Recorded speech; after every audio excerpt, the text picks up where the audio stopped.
দুনিয়ার কিছু নামাজ আছে, এক নামাজে জান্নাত ওয়াজিব। হ্যাঁ আছে, হুজুরকে জিজ্ঞেস করেন। পাহাড়ের চূড়ায় আজানের আওয়াজ গেছে, ওইখানেই দাঁড়ায় গেছে আল্লাহু আকবার। চূড়ার নামাজ তাকে জান্নাত দিবে, জান্নাত।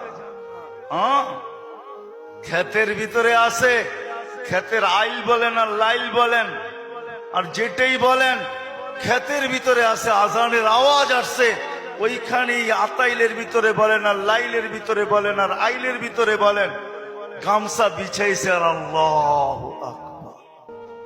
মালিক তুই বড়, আমার ক্ষেত বড় না।